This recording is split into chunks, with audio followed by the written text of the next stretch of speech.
Ladies and gentlemen, the following podcast is set for one episode. Your host from Columbus, Ohio, is Michael Kirk. Welcome to the Outlaw Mudcast. Hello and welcome to the Outlaw Mudcast, your digital audio dirt sheet for all things Supershow. Top story this week, more Grand Gathering 3 news. Again, Grand Gathering taking place March 17th through 19th in Westlake, Ohio at the Westlake Doubletree Hotel. As I'm recording this, we are just under 2 weeks away from the start of Grand Gathering 3. I'll start by talking about product release updates. First, the old school packs. I talked about the old school packs last week. I have some updates about those. We have new information. First, the types of cards that are going to be in the old school packs. As I reported last week, there are going to be 6 brand new competitors that are based on professional wrestlers, almost a parody of famous professional wrestlers, if you will. And then 6 what they're calling Redux characters. Competitors that are already in the game, currently out of stock, out of print. They're getting put back into print with new gimmicks and new finishers, but the same logo, so the finishes and competitors can be mixed and matched. Last week, I reported that the 2 Redux competitors were Cactus Sack and Boy Howdy, and the 2 new competitors were the Overgiver and Dickie Finesse. This week, they spoiled 4 more characters, 2 Redux. Those Redux were Hollywood and the Executioner, and 2 brand new ones. The brand new ones were Chainsaw Jimmy and Stump. We have 4 left to learn about, 2 Redux, 2 brand new. One of the brand new, based on some card art they showed, might be based on Stone Cold Steve Austin, might be a Stone Cold parody character.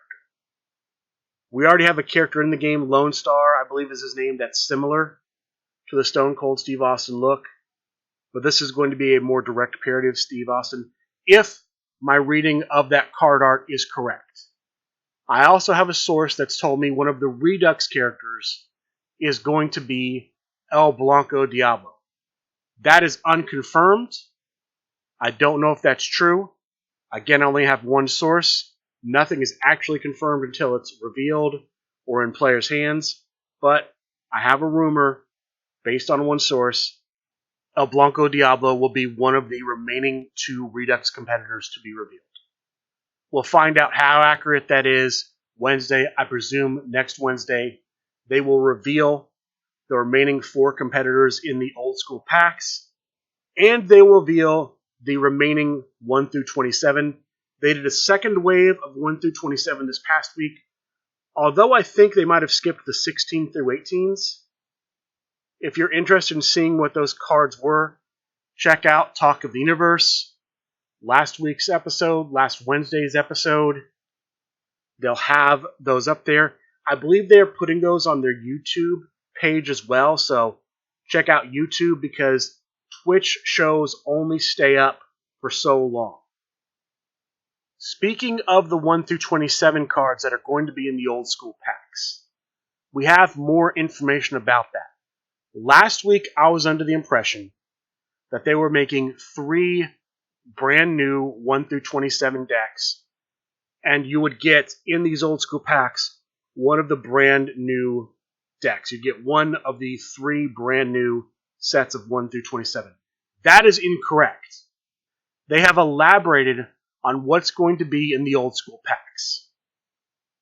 For each card number, so for each card number 1, card number 2, so on and so forth, in the 1 through 27, there are going to be 6 possible cards in an old school pack. 3 of those will be from one of the 3 new 1 through 27 lines. And 3 of those will be older cards that are based on professional wrestling moves. So nothing like, for example, the boss drops off the fire pinatas at number 6. When you open an old school pack, you're going to get either one of the 3 brand new cards at each slot, or you're going to get one of the 3 old cards. So for example, and I don't know any of this is just something I'm making up off the top of my head. You open up a 1 through 27 old school pack. Card number 2 could be one of the 3 new card number 2s they've shown off. 2 they've shown in the last 2 episodes of Talk of the Universe. The 3rd they should be showing off on the upcoming. Or it could be a card like Lockup, Arm and Collar Tie-Up, Chain Wrestling. Could be something like that. Every card slot will have one of 6 possibilities. You don't know what you're going to get in an old school pack until you open it up. It is completely random. You could open up a 1 through 27 deck in the old school pack. It could be all new cards. It could be all old cards. There's no guarantee of anything. Is it likely you'll get a deck of all new cards? No. Is it likely you'll get a deck of all old cards? No. But they are not ruled out as possibilities. So be aware of that. No guarantees of cards in the old school packs. No guarantees you'll get anything new. It's going to be completely random. All you'll know is you'll get 1 card of each number, 1 through 27, one of the 12 competitor sets, meaning that competitor card, and the 3 corresponding finishes to that competitor. It's also possible that in these old school packs, you could get foil cards, you could get rainbow foil cards. The numbers I have from SRG Universe, and this is courtesy of the Chief Operating Officer of the company, Griff Briggs, is that in the old school packs, there are a total of 81 possible regular foils and 18 rainbow foils distributed over the packs. That's what's going to be potentially in an old school pack. We've also learned that there are going to be multiple old school packs. That the old school pack that's going to be available at Grand Gathering 3 is Wave 1 of the old school pack. They've printed 900, from what I understand, on this initial run. There will be 900 packs for sale at Grand Gathering 3, if I understood them correctly on Talk of the Universe. These packs will also be printed and for sale at Origins and at Gen Con.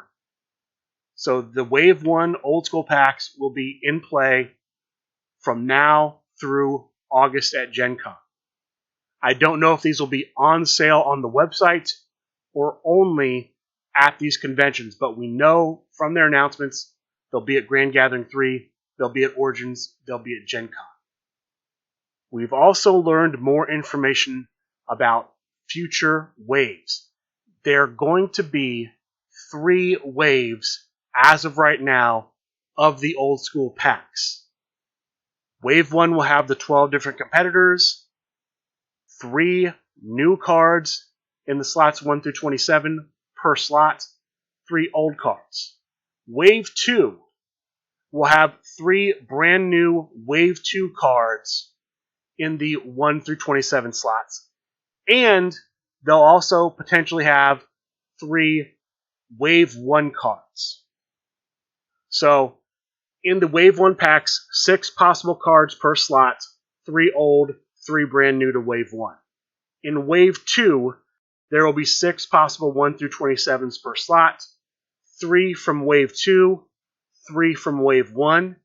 Wave 3, 6 possible cards per number slot, 3 from Wave 3, 3 from Wave 2. There will be no competitors repeating. The Wave 1 competitors are exclusive to Wave 1. When Wave 2 happens, it'll be all new competitors. We don't know if it'll be the same mix, 6 Redux, 6 brand new, if it'll be more, if it'll be less.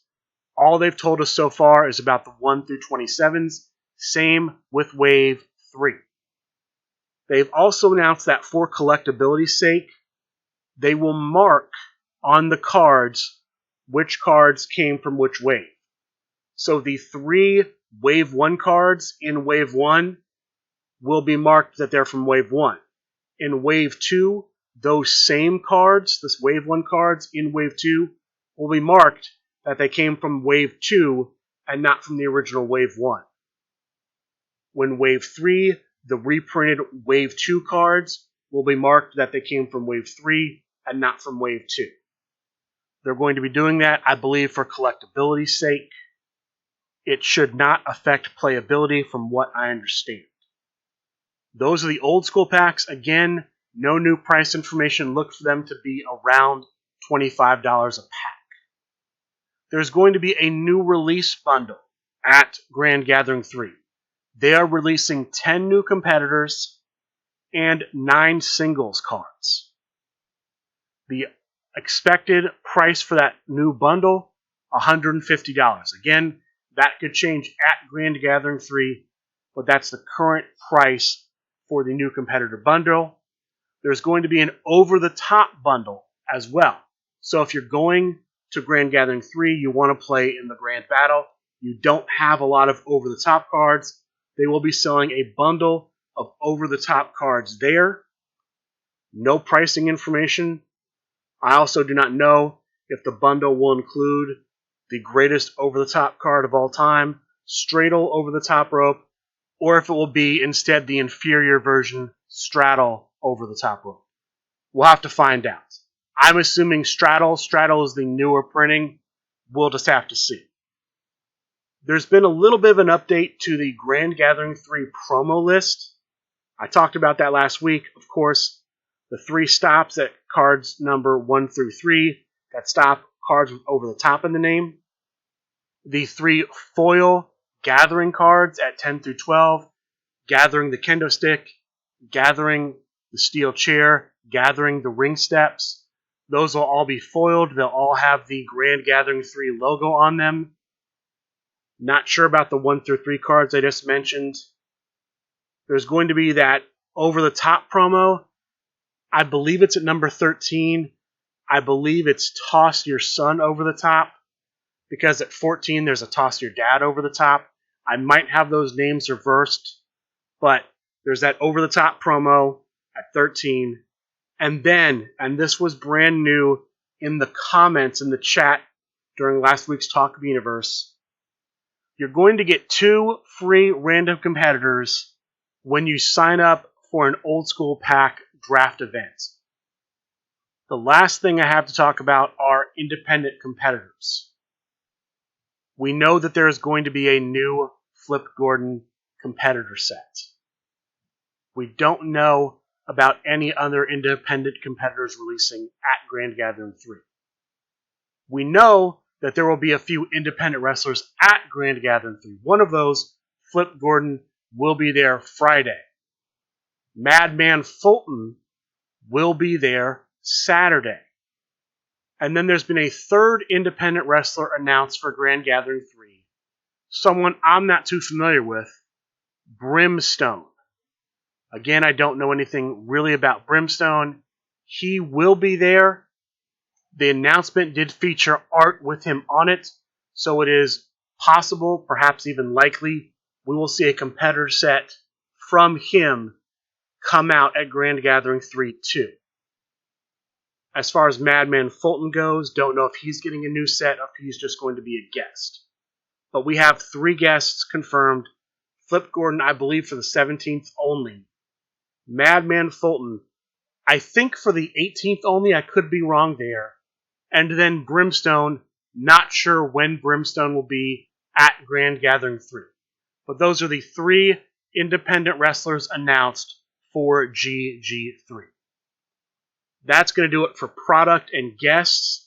Let's talk about featured matches and tournaments. Here, in no particular order, are the featured matches that are going to be at Grand Gathering 3. And this is not an exhaustive list. There may be some I'm missing. This is just a lot of them. If I missed certain matches, I apologize. I know, for example, none of the CCW Championship matches are on the list I'm going to give you. This is only a partial list. But we know the Triad Championship match will happen at Grand Gathering 3. The Cannoli, the champion, will take on challengers Eddie Fury and Brian Wait For It Schmidt. The Hardcore Championship will be on the line. The champion, Harvey Luster, with Scott Prime, will take on challenger Sherry Von Danish, playing as Danhausen. This will be a no DQ match. We do know the stipulation here. There's going to be a featured hair versus hair match. Eddie Fury, playing as himself, will take on the Phil Birch, playing as Johnny Correa, and I believe it will be a tables, ladders, and chains match. There's going to be a Midwest Coast tag team match. Again, not 100% sure on the details here. The champions, last I looked, were James Booker and the Trash Man. If I'm wrong, I'm sorry. The challenger is going to be a tag team of Eddie Fury and Unknown. It may be Split. That's up in the air because Split currently lives in the Midwest Coast territory, but if CCW splits away and joins the Tri-State, he will not be eligible. I haven't really covered this too much, but CCW, the Pittsburgh Play Group, is looking to leave the Midwest Coast territory and join the LFF Tri-State territory. There's currently a series of matches between CCW and Tri-State players. If CCW wins, they can leave the Midwest Coast and go join the Tri-State. I don't know if that will be resolved before Grand Gathering 3 or not. If it is, that will affect this match. We'll have to wait and see. So only partial announcement on that. The LFF World Heavyweight Championship. Big Match Pete, the champion, will face challenger Matt Nealon. I feel like Matt Nealon's already had one shot. I believe that was his shot for winning Origins. This, I think, is going to be a shot for winning the Gen Con World Heavyweight Championship tournaments. There's going to be a Player of the Era match. This year's Player of the Era, Kirk Polka, will take on last year's Player of the Era, John Pulverino. Don't know what's going to be on the line in that match, but that match is supposed to happen at Grand Gathering 3. Dangerous Alliance, the champions, will face the tag team of Loud and Grumpy. Loud and Grumpy is a higher class tag team. They're from the higher class faction. I believe they're getting this match because that faction won Faction Wars 3. I'm not 100% on that, but that makes the most sense to me. And then finally, the opening championship match of the event, the Trios Championship.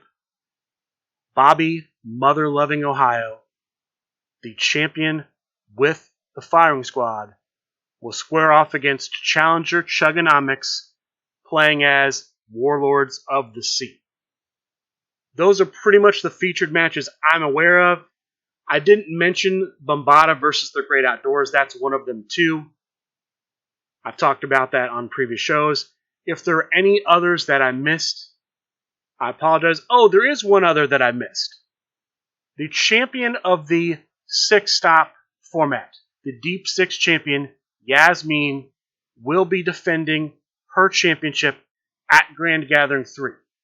She will be defending potentially up to 3 times. She'll have a match Friday. If she wins, she'll have a match Saturday. If she wins, she'll have a match Sunday. The Friday contender and the Saturday contender are unknown. The Sunday contender will be whoever wins the 6-stop tournament at Grand Gathering 3. The 6-stop tournament taking place the first day of Grand Gathering 3. I believe it is the second tournament of the day after the Trios tournament. And since we're talking about tournaments, now's a good time to talk about the formats of the tournaments at Grand Gathering 3. We have some more information about them. I will give you what I have. I'll start with the Trios tournament. The Trios tournament scheduled to start at noon on Friday. Bullet rounds. The following competitors are booked. The 2 competitors being used in the championship match happening before the tournament. Firing Squad, and Warlords of the Sea. Additionally, The Line, Team Valiant, and The Good, the Bad, and the Whiskey are all booked. These are all because people have future shots at the belt with these competitors already. So that's eliminated. It will be a bullet round tournament.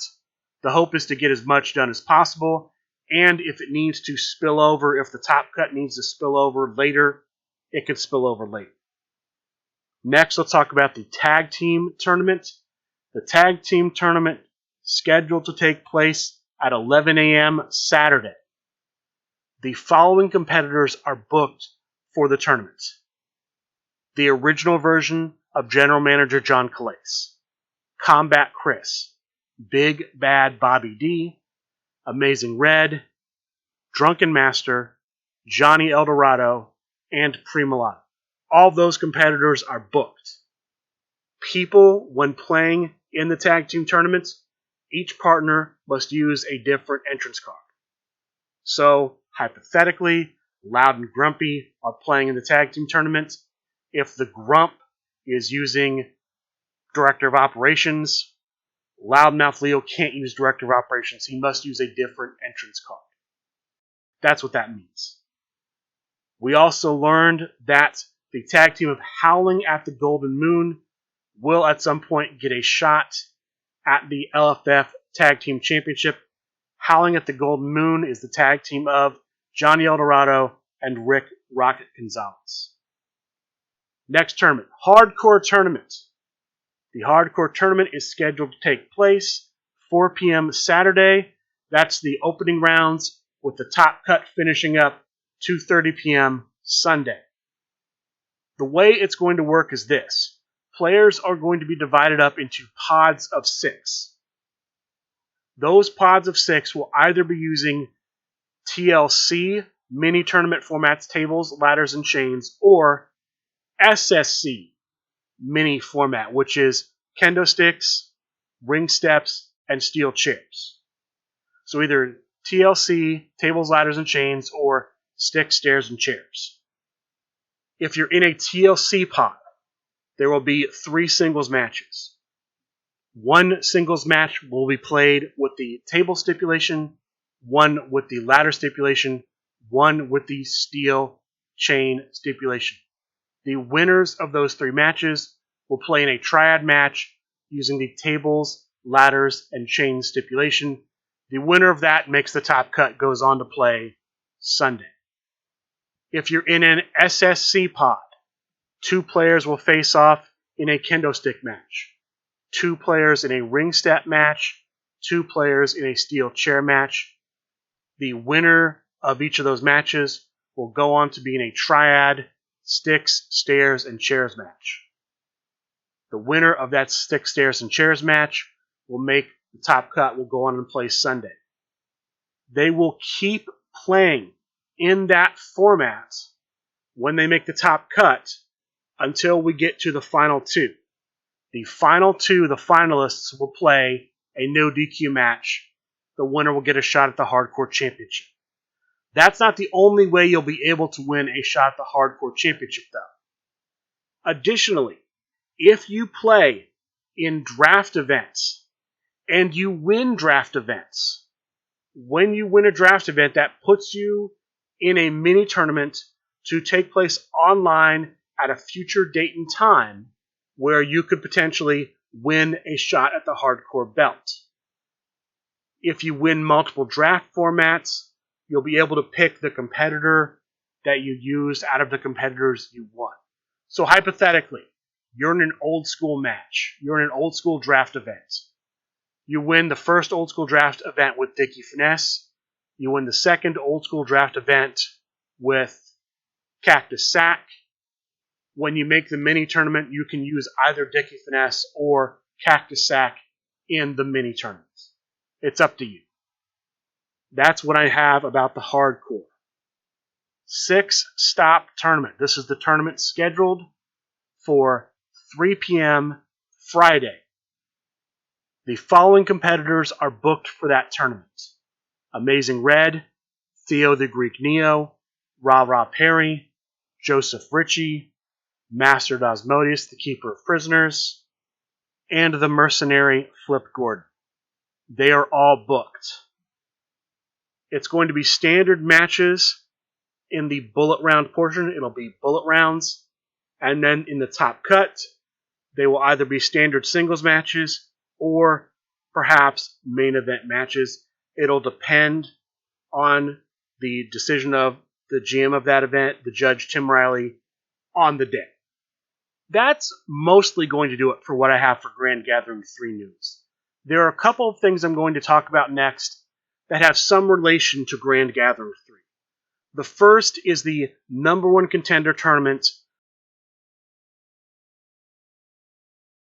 I believe that last week I reported that John Polverino won the Legends portion of the tournament, and we were waiting to find out the results of the future portion of the tournament. The only result I have is the Futures winner. The winner of the Futures side of the bracket, the Future of the Underworld bracket, is the prize fighter Simon Dabner. The prize fighter Simon Dabner was supposed to face John Press 1P at Grand Gathering 3. That's been changed. It looks like that match is going to happen before Grand Gathering 3. It could happen possibly on the Sunday Night Fights episode before Grand Gathering 3. Nothing has been confirmed except that match will likely happen before Grand Gathering 3. That's a change from last week. Last week it was supposed to be at Grand Gathering 3. I believe just to clear up a little bit of the schedule because there's going to be a lot happening at Grand Gathering 3. That match will now be happening before Grand Gathering 3. The other thing I have news about is Faction Wars 4. We are at Faction Wars 4 Phase 3. Phase 0 was the 19-team field. Phase 1 was the cut to 16. Phase 2 is the cut to 8. We are now in the top 4 of Faction Wars. As a reminder, the teams in the top 4 are Impact, Dangerous Wool Order, the Higher Class, and the Line. Here's the format for Faction Wars 4. You're going to have the following matches. First, we're going to have the skill matches that we've had in every previous phase. All of the singles competitors will be matched up with like skills. So the person playing a competitor with a power of 10 will face the person playing a competitor with a power of 10. Tech versus tech, agility versus agility, so on and so forth. These are the printed skills. It's a 2 out of 3 fall match. You score 1 point per fall, meaning players will either score 2 points for their team in a win or potentially 1 point for their team in a loss. That's the first set. Second, there's going to be what they're calling a Master of Stipulations portion of the phase. Each team is going to choose a player to compete in a best of 3 series. So basically 2 out of 3 falls. Each match is going to be a different random stipulation. The player that the team puts in this match cannot be the captain. It cannot be a player that's going to be in the tag team match for the round. Each fall is worth 2 points for their team, meaning the winner will earn 4 points for their team. The loser will either earn nothing for their team or 2 points if they manage to take 1 fall. And since I mentioned the tag team, let's talk about the tag team. Each team will pick 2 players to be on a tag team. Those players cannot be the captain. They cannot have been on a tag team in a prior phase. Those teams will square off. It looks like it's going to be just a 1-fall match. The winning team earns 2 points for their team.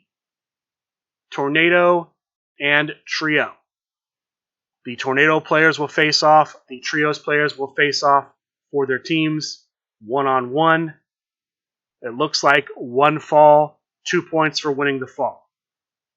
Captain's match. The 2 captains will play each other in a singles match. Random stipulation, 1 fall, 2 points to the winner. And then finally, each team will pick one player who is not the captain, who's not part of the tag team, and who's not been picked as the Master of Stipulations player. They're calling this portion the leftover section. The chosen player from each team will square off in a ladder match, one fall, 2 points to the winner of that match.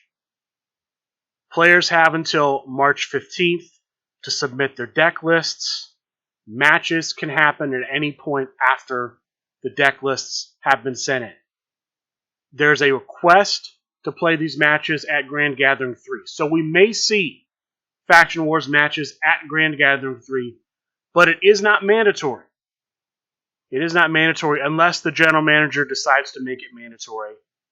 Players have until April 2nd to complete the round. So while we will see Faction Wars matches likely happen at Grand Gathering 3, it's not mandatory, and players have until April 2nd to complete it.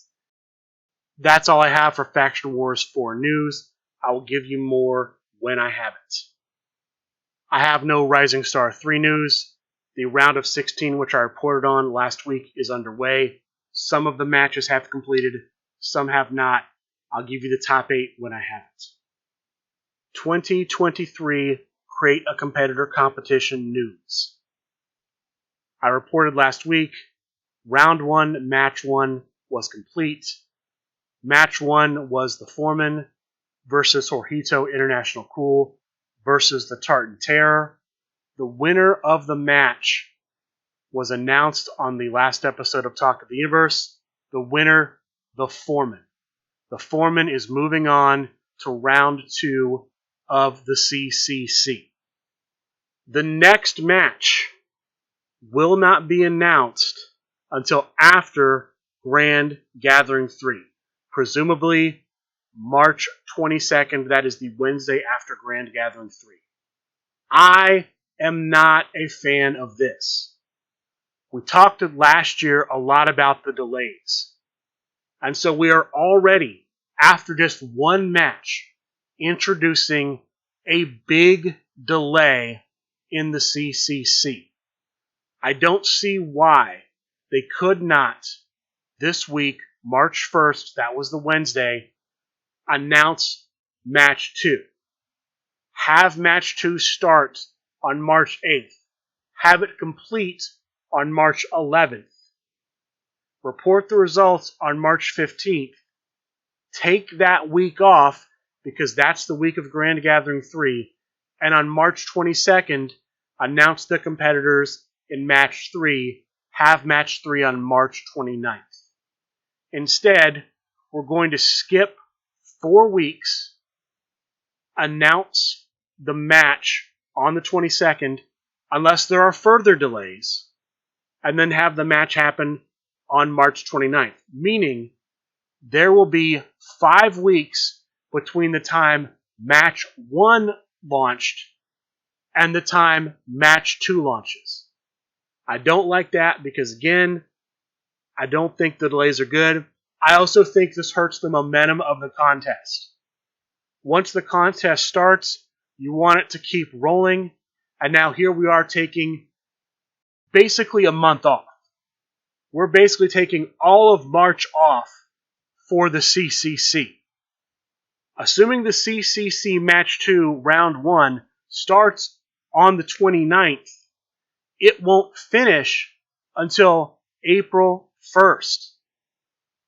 So Match 2 will not wrap until the end of April. We are basically taking all of March off. I'm not a fan of that. I wish we were having a match on the 8th. I don't understand why we didn't. That's the decision that was made. If anything changes between now and then, I'll let you know. But look for Match 2, Round 1 to be announced March 22nd. Look for it to happen March 29th. We should find out who the next 3 are in 4 weeks. Also, before I forget, slight update to the wild card. I reported earlier there are going to be 10 players moving on from Round 1.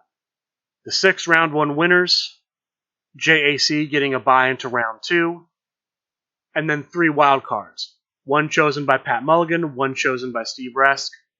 The third one, it was announced it was going to be chosen via a random die roll. It might also be chosen by a poll in the SRG Universe discussion group on Facebook. We'll just have to see. But slight potential change to one of the wild cards to how they're going to choose one of the wild cards. We'll find out. That's all I have for the CCC. Rules Talk. They had a little segment on the last episode of Talk of the Universe that they're calling the Way of the Universe, where they talked about how the gimmick for the Player of the Era competitor works.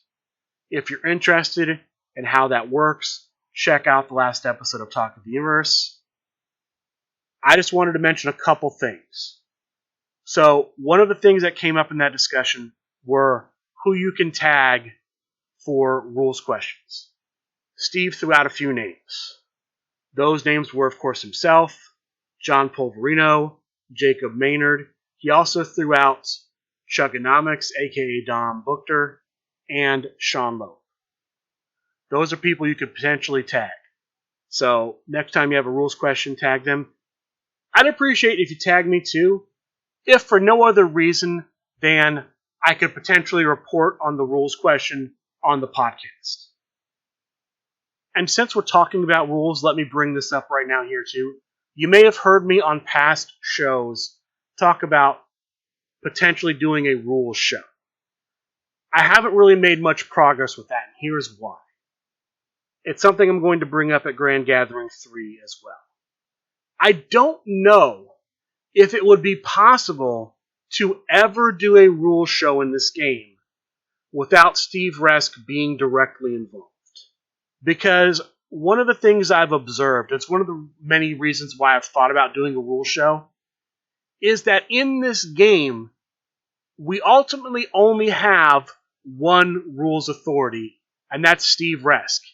Even when these people that I just mentioned to tag get tagged, and even when they give their opinion, there's still always that sense that, well, until Steve weighs in, nothing these other people say really matters.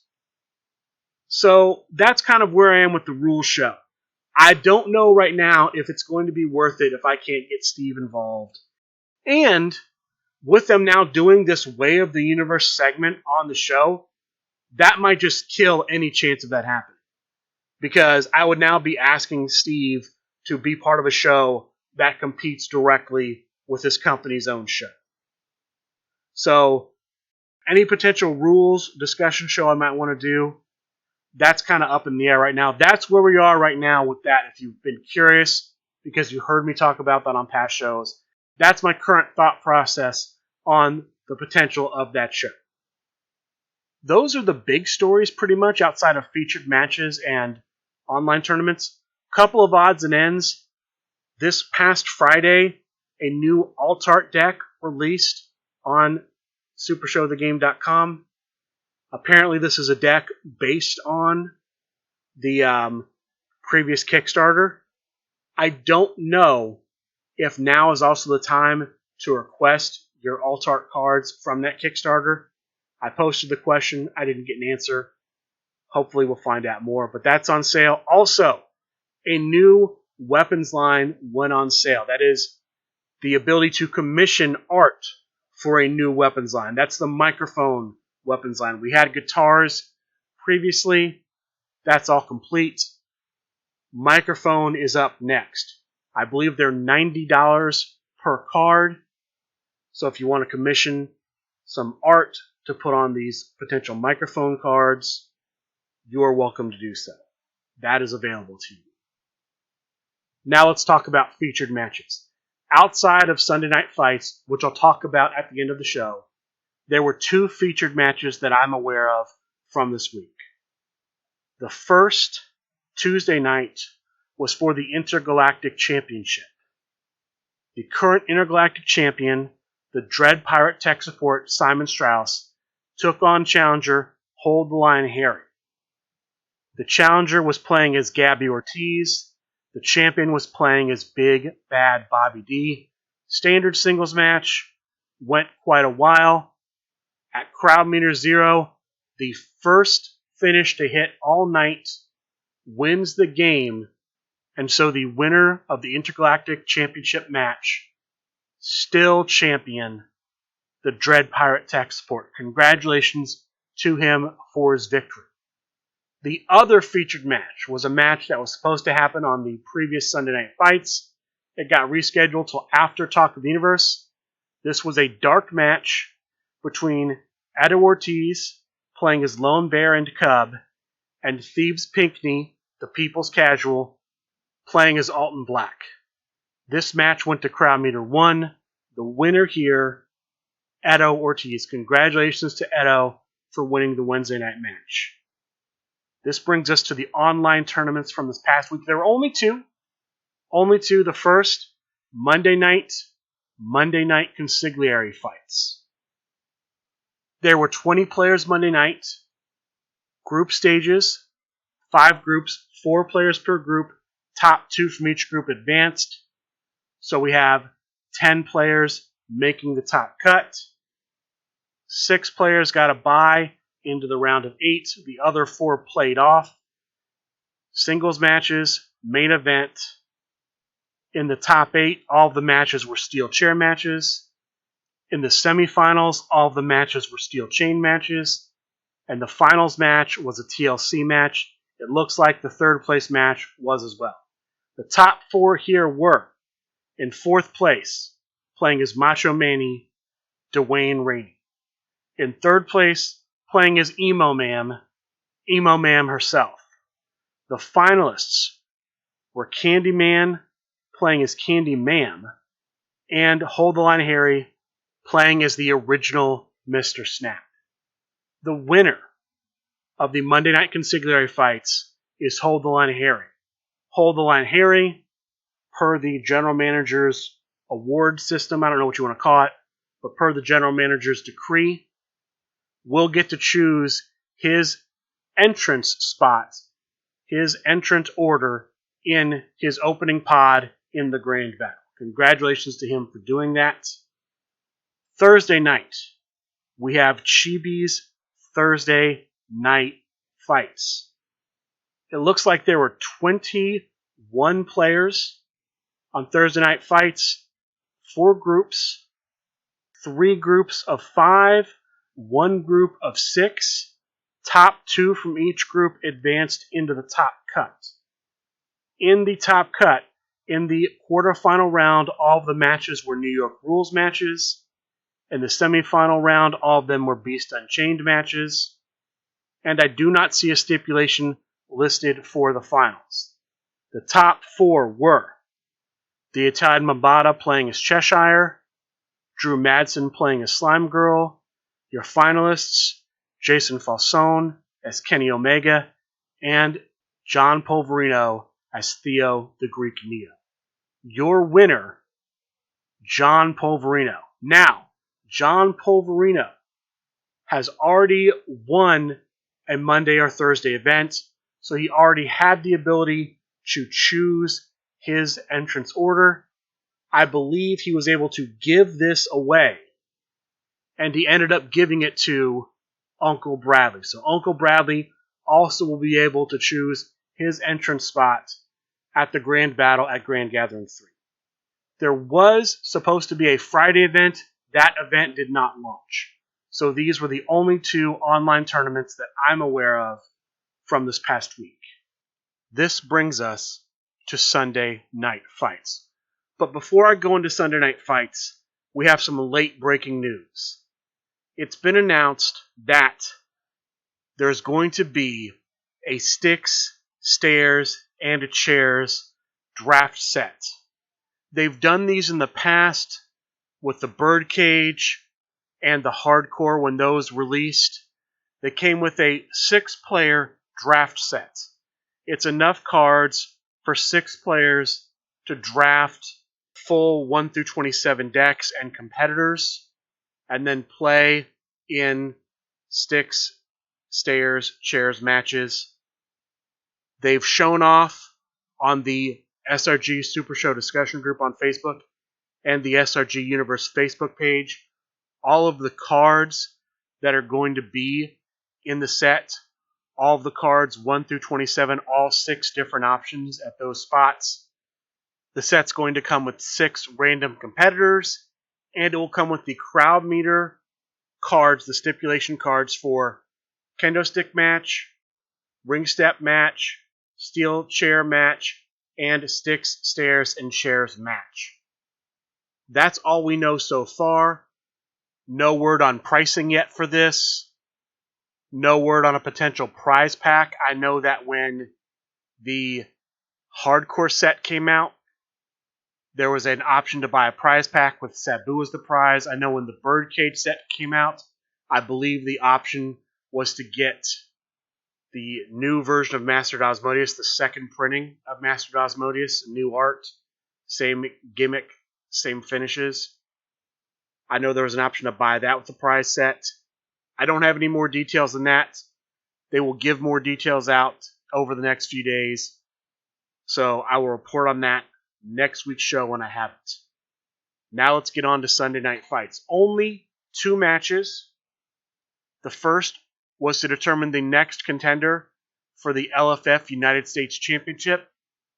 The 2 potential contenders were Ken Fouché, playing as the mayor of Slamtown, Johnny Supershow, and Candyman Dan, playing as Sherry Von Danish. This ended up being a very short match. The winner, very quickly, hitting a finish. I want to say it was the second turn, hitting a finish off his gimmick Starship Pain, Ken Fouché. Ken Fouché will go on to face the LFF United States Champion, Colin Simon, for a shot at the belt. That will likely happen at Grand Gathering, but I have no official word on that. That just makes a lot of sense. The next match of the night, a triad match, Mr. Moneymaker playing as ACH versus Jeffrey Fox playing as Matt Nealon versus Jason Fasson playing as Captain Connie. CCW versus Tri-State. If CCW wins, CCW adds a point to their quest to leave the Midwest Coast and join the Tri-State. This was a much longer match. It goes to Crowd Meter 1. The winner at Crowd Meter 1, representing CCW, Mr. Moneymaker. Mr. Moneymaker gets CCW one step closer to leaving the Midwest Coast and joining the LFF Tri-State region. That is going to do it for this week's episode of the Outlaw Mudcast. As far as upcoming events, look for Monday night consigliere fights, look for Thursday night fights, look for Dojo Tuesday night, and then Grand Gathering March 17th through 19th. With that being said, I'd like to thank all of you for listening, and a good day.